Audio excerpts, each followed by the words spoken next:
Bildiyiniz kimi bugün Azərbaycan Premyer Liqasında Turan-Tovuz və Şamaxı klubları qarşılaşdı. Bax, gördüyünüz bu epizodda top qapı xəttini keçsə də, amma hakim nədənsə qolu qeydə almır. Ümumiyyətlə demək olar VAR-a da baxmır.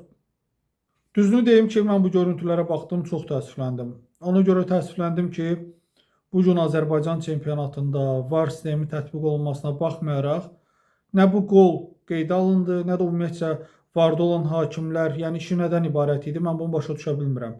Nəyə görə başa düşə bilmirəm? Ona görə ki, bu günləri bilirsiniz, çempionatımız o qədər də yəni dünyada güclü olan çempionatlardan biri deyil, amma buna baxmayaraq Turan-Tovuzun prezidenti Ehtiram müəllim sağ olsun, dəstək olmağa çalışır, istəyir ki, elə bir komanda qursun ki, bu çempionatda öz sözü, öz oyunu ilə fərqlənən bir komanda olsun.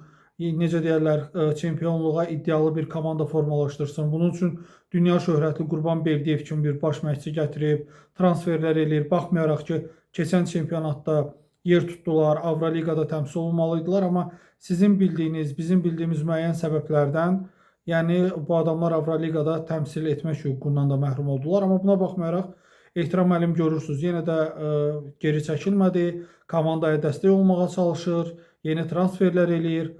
Amma AFFA, PFL, yəni siz nə fikirləşirsiniz? Nə fikirləşirsiniz də? Bax, bunu izah eləyin azarkeşlərə. Oyunun hakimlərinə mən buradan səslənirəm. Bax, VAR-da oturan hakim, mən burada indi baxıram adına, Vüqar Həsənli. Yəni sizin işiniz orada nədən ibarət idi? Sizin özünüzdə də VAR lazım idi. Və yaxud da ki, oyunun hakimi Rauf Cabbarov. Yəni qardaş, sən nə etmək istəyirsən? Oyunda qol sayılıbsa, sən bu cür komandanın əziyyətlə qələbəyə iddialı olan bir komandanın qolunu niyə saymırsan? İllər öncə Tofiq Bəhramov, yadınızdadırsa, dünya çempionatının finalında İngiltərənin var olmaya qolunu saydı. Mən düşünürəm ki, Tofiq Bəhramov belə sağ olsaydı, yəni AFFA-ya, PFL-ə yəni söz tapa bilməzdi bu əməlinə görə. Siz necə düşünürsünüz, əziz Tovuz azərkeşləri, ölkənin futbol azərkeşləri, rəylərdə mütləq fikirlərinizi yazın. Bu oyunun hakiminin, ümumiyyətcə bu oyunun VAR sisteminin, AFFA-nın, PFL-in işini necə dəyərləndirirsiniz? Rəylərdə obyektiv olaraq xahiş edirəm öz fikirlərinizi mütləq qeyd edin.